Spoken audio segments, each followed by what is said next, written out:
पेशकश चली आपकी लेखनी युगों युगों तक समाज को शिक्षित व जागरूक करेगी। तो जाने माने साहित्यकार भारतेंदु हरिश्चंद्र आज उन्होंने याद किया और बाकायदा उनकी याद में एक ट्वीट भी किया और ये कार्यक्रम का आयोजन भी किया गया। आप तस्वीरें भी देख पा रहे हैं और उन्होंने ट्वीट के जरिए उनके योगदान का जिक्र किया और कहा भी कि भारतीय संस्कृति व निज भाषा के प्रति अलख जगाने वाले भारतीय नवजागरण के अग्रदूत महान लेखक व आधुनिक हिंदी साहित्य के पितामह भारतेंदु हरिश्चंद्र की जयंती पर उन्हें विनम्र श्रद्धांजलि। और आप समझते हैं कि मुख्यमंत्री जो है खास तौर से याद करते हैं और योगदान वो बिल्कुल भी नहीं भूलते और यही एक विशेष कार्यक्रम का आयोजन किया गया और तस्वीरें आप लगातार देख रहे हैं लखनऊ से भव्य कार्यक्रम जिसकी तस्वीरें हम आपको लगातार दिखा रहे हैं।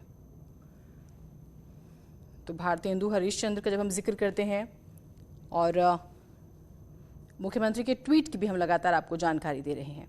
भारतेंदु हरिश्चंद्र के बारे में अगर आप जानें तो देखिए 9 सितंबर 1850 बनारस के एक प्रतिष्ठित परिवार में उनका जन्म हुआ। मूल नाम हरिश्चंद्र था और भारतेंदु उनकी उपाधि थी। हिंदी साहित्य के साथ साथ हिंदी थिएटर के भी वो पितामह कहे जाते थे और ये शब्द इसका इस्तेमाल मुख्यमंत्री ने अपने ट्वीट में किया। पिता उनके कवि थे, गोपाल चंद्र गिरधर दास के नाम से कविता लिखा करते थे। भारतेंदु जब 5 साल के हुए तो माँ का साथ छूट गया, 10 साल के हुए तो पिता का निधन हो गया। भारतीय नवजागरण की मशाल जो होती है वो थामी और फिर अपनी रचनाओं के जरिए उन्होंने गरीबी, गुलामी और शोषण के खिलाफ आवाज़ बुलंद की। हिंदी साहित्य में आधुनिक काल का प्रारंभ ये माना जाता है। हिंदी साहित्य में देखिए और हम आज के वक्त में थोड़ा सा हिंदी साहित्य को लेकर देखते हैं कि कुछ ध्यान देने की ज़रूरत है और हिंदी साहित्य में आधुनिक काल का प्रारंभ भारतेंदु हरिश्चंद्र से ही माना जाता है। सिर्फ 35 साल की उम्र पाने वाले भारतेंदु की अनेक विधाओं पर पकड़ थी। वो एक गद्यकार, कवि, नाटककार, व्यंग्यकार और पत्रकार भी थे। उन्होंने बाल विबोधिनी पत्रिका, हरिश्चंद्र पत्रिका, कविवचन सुधा पत्रिकाओं का संपादन किया और सिर्फ 18 साल की उम्र में कविवचन सुधा पत्रिका निकाली और उस वक्त के बड़े बड़े विद्वानों की रचनाएं उसमें प्रकाशित होती थीं। हिंदी में नाटकों की शुरुआत जो है हरिश्चंद्र से ही मानी जाती है। नाटक भारतेंदु के समय से पहले भी जो लिखे जाते थे। तो ये मुख्यमंत्री जो है इसी वजह से उन्होंने याद किया और बेहद ही महत्वपूर्ण ये कार्यक्रम ट्वीट के जरिए उन्होंने उनका योगदान हमें बताया।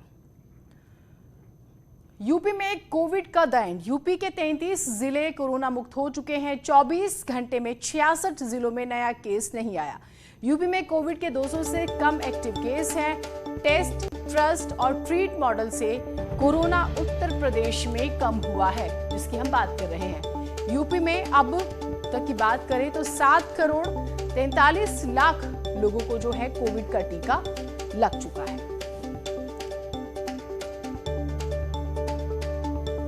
तो टेस्ट, ट्रेस और ट्रीट करके कोविड पर यहां पर रोक लगी है और 33 जिले कोरोना मुक्त हो चुके हैं और साथ ही साथ 7 करोड़ 43 लाख लोगों को कोविड की पहली डोज तो कम से कम लग चुकी है। तो आप ये देखिए कि उत्तर प्रदेश देश का पहला ऐसा राज्य है जहां सबसे ज्यादा टीके लगे हैं और उसके बाद अगर हम बात करें तो 33 जिले कोरोना मुक्त भी हो चुके हैं।